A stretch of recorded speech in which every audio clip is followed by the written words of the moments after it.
विजय सिन्हा अड़ते हैं तो उन्हें अशोक चौधरी से उनकी बहस हो जाती है। यहाँ पे सभी चाह रहे हैं कि भाई हम फलनवा सीट तो हम चिलनवा सीट, हम 35 सीट तो हम 40 सीट, तो हम का है कम, तो हम का है कम। पूरी फजियत हो गई है और किसी को समझ ही में नहीं आ रहा था। अशोक चौधरी भी अड़े हुए थे कि भाई वो तो नीतीश कुमार के किचन कैबिनेट के मेंबर हैं और तमाशा देखते रहे नीतीश कुमार कि बैठिए आप लोग क्या कर रहे हैं, तो दोनों बैठ जाते हैं। हाँ, लेकिन नीतीश कुमार सब कुछ देख रहे थे और चुपचाप सन्नाटा लगा के देख रहे हैं। अंदरूनी लड़ाई तो एनडीए के अंदर है ना। ये तो विजय सिन्हा और अशोक चौधरी का प्रकरण तो कल हुआ ना। तो ये सीमित यहीं तक तो नहीं है। चिराग पासवान और जीतन राम मांझी को लेकर भी तो आपस में काफी दिनों से चल रहा है। चिराग पासवान जीतन राम मांझी हो, चिराग पासवान नीतीश कुमार हो, ये पूरा जो एक घूम रहा है सर्कल के तौर पे, तो देखा जाए तो एक घटक दल से दूसरे घटक दल को जरूर दिक्कत है। बिल्कुल। चिराग पासवान सीधे सीधे मुख्यमंत्री बनना चाहते हैं, या चिराग पासवान बनना चाहे या नहीं बनना चाहे, किंग नहीं बनना चाहे तो किंग मेकर जरूर बनना चाहते हैं। ललन सिंह ने खुद ऐलान कर दिया कि भाई वहां से प्रहलाद यादव कैसे चुनाव लड़ेंगे, मतलब नाम नहीं लिया है, प्रहलाद यादव कैसे चुनाव लड़ेंगे। ये तो जेडीयू कोटे की सीट, अरुण भारती, राजेश वर्मा उनके पक्ष में बैटिंग कर रहे हैं। तमाम कार्यकर्ता कहते हैं कि भाई सीएम बनाना है।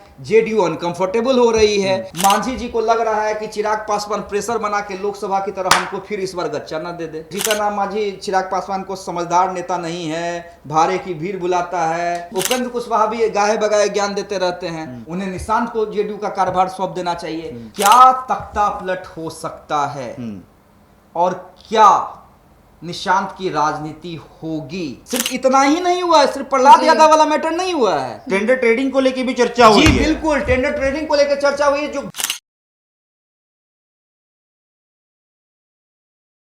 खबर बासी है लेकिन तड़का नया है। चर्चा में बनी हुई है एनडीए की विधायक दल की बैठक, जहां डिप्टी सीएम और नीतीश कुमार के दुलरुआ मंत्री आपस में ही भिड़ गए। उन दोनों के बीच में जमकर बवाल हुआ और बड़ा सवाल यह है कि कैसे टिकेगी सरकार अगर मंत्री इस तरीके से आपस में ही उलझ जा रहे हैं।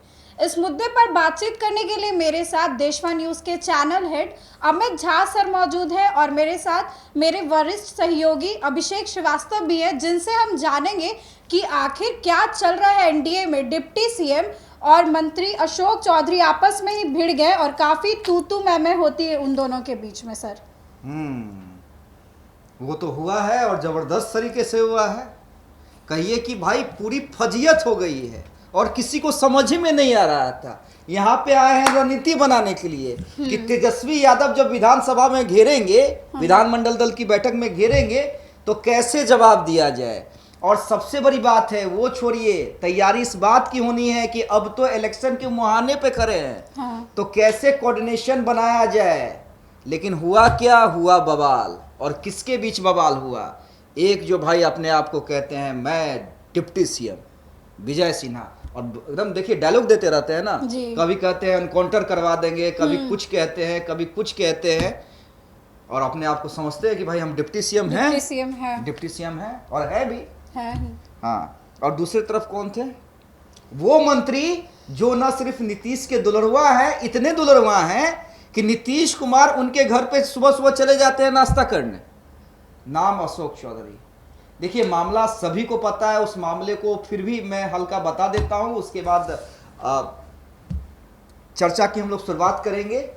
देखिए मामला यही था प्रहलाद यादव को लेकर। देखिए प्रहलाद यादव, चेतन आनंद और नीलम देवी, ये तीन ऐसे विधायक थे जो आरजेडी के विधायक हुआ करते थे।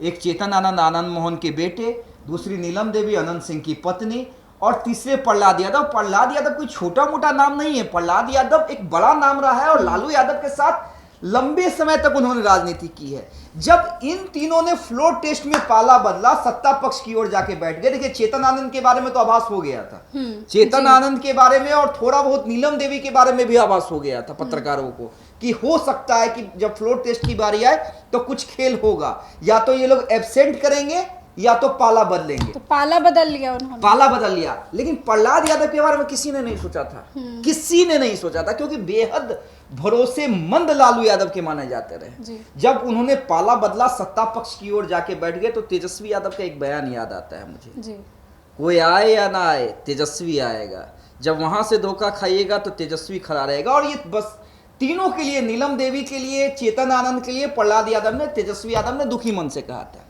तो अब देखिए ये सिर्फ प्रहलाद यादव से लड़ाई नहीं है ना, यहां तो खुन्नस विजय सिन्हा से भी है। अब विजय सिन्हा से क्यों है?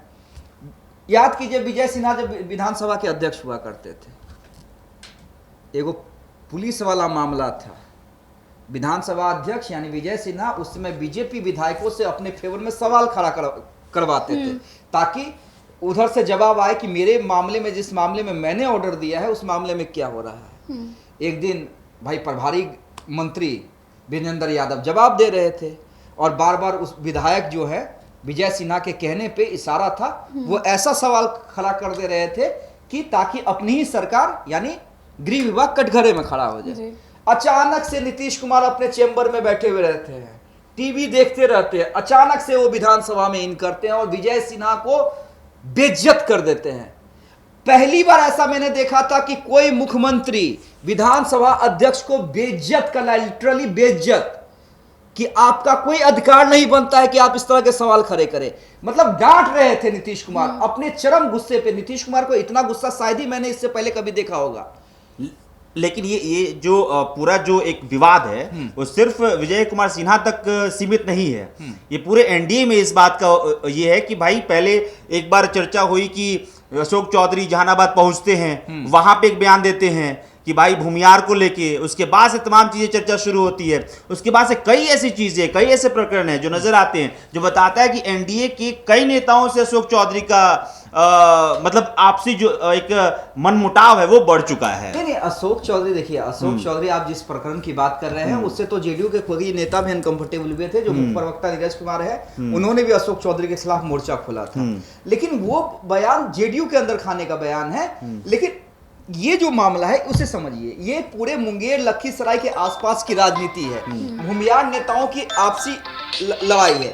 अब देखिए ललन सिंह जेडीयू के बड़े नेता हैं और ललन सिंह ने खुद ऐलान कर दिया कि भाई वहां से प्रहलाद यादव कैसे चुनाव लड़ेंगे, मतलब नाम नहीं लिया है, प्रहलाद यादव कैसे चुनाव लड़ेंगे, ये तो जेडीयू कोटे की सीट है, यहां से जब भी कोई उम्मीदवार देगा जेडीयू देगा। प्रहलाद यादव जो है वो बीजेपी से चुनाव लड़ना चाह रहे हैं। विजय सिन्हा के कहने पे वो सत्ता पक्ष को उन्होंने समर्थन दिया था। अब प्रहलाद यादव को टिकट दिलवाना विजय सिन्हा की जिम्मेदारी है, बीजेपी की जिम्मेदारी है। अब प्रहलाद यादव का टिकट सीधे सीधे कट रहा है। ललन सिंह के बाद अशोक चौधरी ने उन्हें, जो प्रोग्राम हुआ था, ये प्रक्रिया रही है कि स्थानीय विधायक को कोई विभाग की अगर बैठक होगी तो बुलाया जाएगा, लेकिन नहीं बुलाया गया, जिसको लेकर विजय सिन्हा ने सवाल किया तो उलझ गए। अब उलझे तो अब अशोक चौधरी को भी ये नहीं पता था कि विजय सिन्हा भी पूरा सपोर्ट लेके आए। सिर्फ इतना ही नहीं हुआ है, सिर्फ प्रहलाद यादव वाला मैटर नहीं हुआ है, टेंडर ट्रेडिंग को लेके भी चर्चा हुई है। बिल्कुल, टेंडर ट्रेडिंग को लेकर चर्चा हुई है, जो ग्लोबल टेंडर का मामला है, बिल्कुल, जो अशोक चौधरी ने अपने विभाग से दिया था कि ग्लोबल टेंडरिंग जो है, देंगे, तो वहां पे भी ज्ञानेंद्र सिंह ज्ञानू और कई बीजेपी विधायक के द्वारा यह मामला उठाया गया है कि भैया आप जो ग्लोबल टेंडर की बात कह रहे हैं उससे नुकसान हो रहा है। नुकसान ये हो रहा है कि हमारे जो कार्यकर्ता या जो नेता है जिन्हें हम ऑबलाइज कर सकते हैं, उनको काम नहीं मिल पा रहा है। और इसको लेके देखिए सामान्य ठेकेदारों में भी नाराजगी है, जिससे वोट कटने का डर है। देखिए ये विधायकों ने सही जेन्युइन सवाल उठाया है, लेकिन अशोक चौधरी को घेरने की कोशिश की। अशोक चौधरी भी अरे हुए थे कि भाई वो तो नीतीश कुमार के किचन कैबिनेट के मेंबर है, और तमाशा देखते रहे नीतीश कुमार ने किसी को कुछ नहीं कहा। सम्राट चौधरी तो खैर नहीं कहे, नीतीश कुमार ने, क्योंकि भाई नीतीश कुमार कह देते कि बैठिए आप लोग क्या कर रहे हैं, तो दोनों बैठ जाते। लेकिन नीतीश कुमार सब कुछ देख रहे थे और चुपचाप सन्नाटा लगा के देख रहे थे। अब देखिए एनडीए की यही स्थिति है, एनडीए की यही स्थिति है। भले ही 5 पांडव कहा जाता है अभिषेक वैष्णवी की 5 पांडव है हम लोग, तेजस्वी यादव क्या मुकाबला करेंगे, वहां तो गठबंधन में तेजस्वी यादव को कोई सीएम मानने को तैयार नहीं है, कांग्रेस नहीं मान रही है, मुकेश सहनी कह रहे हैं हम डिप्टी सीएम बनेंगे, लेकिन अंदरूनी लड़ाई तो एनडीए के अंदर है ना। ये तो विजय सिन्हा और अशोक चौधरी का प्रकरण तो कल हुआ ना, तो ये सीमित यहीं तक तो नहीं है। चिराग पासवान और जीतन राम मांझी को लेकर भी तो आपस में काफी दिनों से चल रहा है। वही चिराग पासवान, जीतन राम मांझी हो, चिराग पासवान, नीतीश कुमार हो, ये पूरा जो एक घूम रहा है सर्कल के तौर पे, तो देखा जाए तो एक घटक दल से दूसरे घटक दल को जरूर दिक्कत है। बिल्कुल वही मैं कह रहा हूं। देखिए चिराग पासवान को नीतीश कुमार से दिक्कत, चिराग पासवान सीधे सीधे मुख्यमंत्री बनना चाहते हैं, या चिराग पासवान बनना चाहे या नहीं बनना चाहे, किंग नहीं बनना चाहे तो किंग मेकर जरूर बनना चाहते हैं। अरुण भारती, राजेश वर्मा उनके पक्ष में बैटिंग कर रहे हैं। तमाम कार्यकर्ता कहते हैं कि भाई सीएम बनाना है। जेडीयू अनकंफर्टेबल हो रही है। नीतीश कुमार के नीरज कुमार ने कई बार अरुण भारती के पोस्ट पे हमला किया है। अब मांझी जी को लग रहा है कि चिराग पासवान प्रेशर बना के लोकसभा की तरह हमको फिर इस बार गच्चा न दे दे। गच्चा मतलब जितना मांझी को 1 सीट, चिराग पासवान भी ने भी उसी समय इसी तरह का प्रेशर बनाया था 5 सीट। बिल्कुल। अब फिर प्रेशर बना रहे हैं। फिर जीतन मांझी को लग रहा है कि 30-35 सीट चिराग लेके चला जाएगा, हमको तो फिर हमको क्या मिलेगा? हाँ, हमको फिर मिल जाएगा वही 7-8 सीट झुंझुना। हम्म। तो फिर जीतन राम मांझी चिराग पासवान को समझदार नेता नहीं है, भारे की भीड़ बुलाता है, तमाम तरह के जो भी आरोप लगा सकते लगा रहे हैं। अनुभव नहीं है। हाँ, अनुभव नहीं है। अब नई एंट्री उपेंद्र कुशवाहा की भी हुई है। उपेंद्र कुशवाहा भी गाहे बगाए ज्ञान देते रहते हैं। उन्होंने भी ज्ञान दे दिया है कि भाई जेडीयू के अंदर कई ऐसे नेता नहीं है जो नीतीश कुमार के सामने सही बात रख पाएंगे। उन्हें निशांत को जेडीयू का कार्यभार सौंप देना चाहिए। कभी कभी उपेंद्र कुशवाहा जब नरेंद्र मोदी नाम नहीं लेते हैं तो कहते हैं कि कोई मुझे ककरी समझने की भूल न करे। तो ये कॉन्ट्रडिक्शन है, ये कोई नया नहीं है। देखिए, तमाम दलों के बीच में ये उबाल चल रहा है। और बीजेपी को ये समझ में नहीं आ रहा है कि अगर हम ये मैसेज, अच्छा अभिषेक वैष्णवी, आप मुझे ये बताइए, ये जो 5 दल हैं, 5 दल की एक कमेटी बनी थी कि तमाम जो प्रदेश अध्यक्ष है वो तमाम जिलों का दौरा करेंगे। उन्होंने दौरा किया भी, ताकि कार्यकर्ताओं में ये मैसेज जाए कि भाई हम लोग एकजुट हैं, एकजुट है, एक साथ। हाँ, तो वोट जो है एक दूसरे का ट्रांसफर हो। क्योंकि कई बार ऐसा देखा जाता है कि भाई बीजेपी का गठबंधन है वो कोशिश करती है कि अपने आप को समय समय पर दिखाते रहे कि हाँ भाई हम एकजुट है। हाँ, ताकि वोट ट्रांसफर हो, कोई कार्यकर्ता आपस में भिड़े नहीं, चुनाव एक दूसरे को सपोर्ट करे। तो यही मैसेज देने की, लेकिन उस मैसेज का नतीजा क्या निकला, मुझे ये बताइए ना। जब बड़े नेता ही कि आपस में नहीं बन रही है। हाँ, और जग जाहिर हो रहा है। अब बताइए ना, अशोक चौधरी और विजय सिन्हा का लड़ जाना बहुत बड़ी बात है। ललन सिंह का ये कह देना विजय सिन्हा और बीजेपी के चाहने के बावजूद भी कि भाई टिकट नहीं दिया जाएगा, ऐसे किसी व्यक्ति को टिकट नहीं दिया जाएगा जिसका इतिहास काला रहा है या आपराधिक रहा है। मुझे लखीसराय को अपराध मुक्त करवाना है। सीधे सीधे प्रहलाद यादव की ओर इशारा था। प्रहलाद यादव कह रहे हैं हम एनडीए से ही चुनाव लड़ेंगे। विजय सिन्हा अड़ते हैं तो उन्हें अशोक चौधरी से उनकी बहस हो जाती है।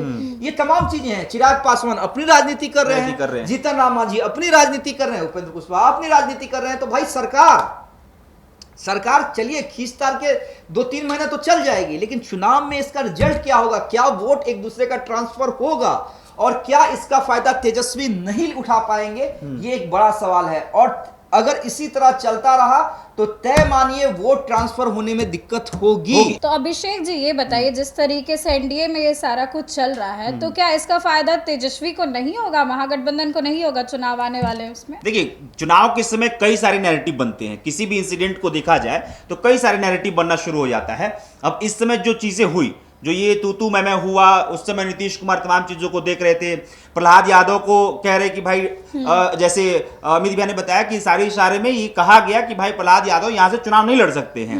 तो फिर इन तमाम चीजों को देखने के बाद कहीं ना कहीं जो एक परसेप्शन बनेगा वो कहीं ना कहीं बहुत हद तक ये नहीं कहा जाए कि पूरा एक पोलराइज हो जाएगा, लेकिन हाँ, जो अभी वर्तमान दृश्य है उससे कहीं ना कहीं दूसरे खेमे को जरूर फायदा होता हुआ नजर आएगा। बिल्कुल वही मैं कह रहा हूं वैष्णवी, बिल्कुल अभिषेक सही कह रहे हैं। नैरेटिव बहुत इंपॉर्टेंट होता है। बताइए ना कि लोकसभा चुनाव में बिहार से एनडीए को झोली भर के सीटें क्यों आती है? क्योंकि तमाम जो क्षत्रिय क्षेत्रफ है या तमाम जो गठबंधन दल है वो मोदी के नाम पे एकजुट नजर आते हैं। कोई कॉन्ट्रडिक्शन नहीं, किसी तरह का कोई कॉन्ट्रडिक्शन नहीं कि जेडीयू कोई विरोध नहीं करती है, एलजेपी कोई विरोध नहीं करती है, बीजेपी के तो भाई नरेंद्र मोदी हैं ही, उपेंद्र कुशवाहा कोई विरोध नहीं करते हैं, जीतन राम मांझी विरोध नहीं करते। तो बिहार से एनडीए को लोकसभा में झोली भर के सीटें जाती मिली थी। बिल्कुल। पहले के जमाने में देखिए आप, जब नीतीश कुमार का नेतृत्व आया था, मैं ये 2013 की पहले की बात कर रहा हूं, जब पहली बार नीतीश कुमार ने गठबंधन छोड़ा था, बीजेपी का साथ छोड़ा था, 17 सालों की पुरानी दोस्ती तोड़ी थी। उससे पहले क्यों एनडीए को इतना वोट आता था? ऐसा नहीं है कि लालू यादव का वोट एकजुट नहीं रहा है, लेकिन एनडीए को एक मुश्त वोट इसलिए मिलता था क्योंकि वो नेतृत्व तय था कि कॉन्फ्लिक्ट बहुत ज्यादा नहीं था। कॉन्फ्लिक्ट बीजेपी और जेडीयू में नहीं ज्यादा था। नीतीश कुमार सर्वमान्य नेता थे, मुख्यमंत्री के दावेदार थे, और जो नीतीश कुमार तय करते थे वो भी तय यहाँ के नेताओं के साथ नहीं करते थे, वो सीधे अरुण जेटली के साथ बैठा करते थे। अरुण जेटली के साथ तमाम चीजें डील होती थी। तो कॉन्ट्रैक्ट, लेकिन यहाँ पे तो सभी की महत्वाकांक्षा बढ़ी हुई है। यहाँ पे सभी चाह रहे हैं कि भाई हम फलनवा सीट तो हम चिलनवा सीट, हम 35 सीट तो हम 40 सीट, तो हम काहे कम, तो हम काहे कम। तो सबकी महत्वाकांक्षा बढ़ गई है। नीतीश कुमार अब उस अवस्था में नहीं है। देखिए, कहने में कोई हिचक नहीं है, मैं उनके स्वास्थ्य या उनकी क्षमता पे कोई सवाल नहीं खड़ा कर रहा हूं, लेकिन ये सही है कि कहीं ना कहीं पावर सेंटर जो है वो बटा है। नीतीश अब एकमात्र पावर नहीं है, वो पावर सेंटर बटा है। कुछ पावर बीजेपी के सम्राट चौधरी के पास गया है, कुछ पावर उसमें से चिराग पासवान ने खींचा है। तो उपेंद्र कुशवाहा और जीतन राम मांझी भी दौड़ लगाते रहते हैं कि तनी तनी पावरवा हमरो दीजिए भाई, अकेले अकेले आप ही लोग काहे मजा लीजिएगा। तो ये जो कॉन्ट्रडिक्शन है ना, यही एनडीए को नुकसान दे रहा है कि हाँ भाई, हम बड़े बन जाए तो हम बड़े बन जाए, और इस एनडीए में जो तीसरे नंबर की पार्टी, क्योंकि 1 और 2 तो कंफर्म है, तीसरे नंबर की पार्टी के लिए ही लड़ाई है कि भाई हम तीसरे नंबर की पार्टी, देखिए तो हम तीसरे नंबर की पार्टी। अभिषेक, तीसरे नंबर की पार्टी के लिए तो लड़ाई है ही है, लेकिन उससे भी बड़ी लड़ाई ये है ना कि नीतीश कुमार अगर इस बार भी मुख्यमंत्री बन जाते हैं, चलिए इसके लिए मान लीजिए चिराग भी मान गए, लड़ाई इस बात की नहीं है, लड़ाई इस बात की, आफ्टर नीतीश एनडीए का सबसे बड़ा चेहरा कौन, क्या वो बीजेपी की ओर से होगा। चिराग पासवान खुद चाह रहे हैं कि अगर नीतीश कुमार जब भी हटे मैं चेहरा बनूं। तो ये तमाम जो लड़ाई है उसके लिए है, और कॉन्ट्रडिक्शन बहुत ज्यादा है। अच्छा, एक चीज पे मैं ये कहूंगा कि क्या ये जो पूरा एक माहौल जो है चिराग पासवान जो बना रहे हैं, वो क्या, क्योंकि बहुत पहले से चर्चा हो रही है कि भाई निशांत कुमार भी लॉन्च हो सकते हैं, निशांत कुमार को एक बड़ा फायदा नीतीश कुमार के बेटे होने का मिल सकता है, तो क्या उसकी वजह से भी वो बहुत ज्यादा। देखिए, अब निशांत के बारे में देखिए हम लोग कल चर्चा करेंगे। कल हम एक्चुअली 2 टॉपिक पे चर्चा करेंगे, ठीक है, कि क्या तख्ता पलट हो सकता है और क्या निशांत की राजनीति होगी, क्या नीतीश के रहते निशांत राजनीति में इंटर करेंगे। ये 2 बड़ी खबर पे हम कल चर्चा करेंगे, और ऐसी चर्चा करेंगे जिसकी जानकारी संभवतः अभी तक किसी चैनल के पास नहीं होगी। दर्शकों स्पष्ट तौर पे समझ में भी आएगा। हाँ, दर्शकों को स्पष्ट तौर पे समझ में भी आएगा। लेकिन आज की चर्चा यही है कि एनडीए उस दोराहे पे खड़ा है जहां पे अगर तेजस्वी यादव चाहें तो भी छक्का मार सकते हैं। अगर इस लड़ाई का फायदा उठाने में तेजस्वी यादव चूक गए तो कहीं ना कहीं तेजस्वी यादव की अब राजनीति पे भी सवाल खड़े हैं। बिल्कुल, बड़ी राह है तेजस्वी यादव के पास कि इस फूट का या फिर इस तूतू मैमे का फायदा उठाते हुए अपने खेमे में राजनीतिक जो एक फायदा है वो ला सकते हैं अपने पास। बिल्कुल, चलो क्लोजिंग करो। देखिए, एनडीए में जो खटपट चल रही है वो तेजस्वी के लिए आगे चलकर फायदेमंद हो सकती है। अब देखना दिलचस्प होगा कि तेजस्वी इसको लेकर के क्या करते हैं। इस खबर में बस इतना ही। इस खबर के बारे में आपकी जो भी राय है कमेंट सेक्शन में ज़रूर शेयर करें, और इस वीडियो को लाइक करके ज़्यादा से ज़्यादा शेयर करें। इस खबर में बस इतना ही। धन्यवाद।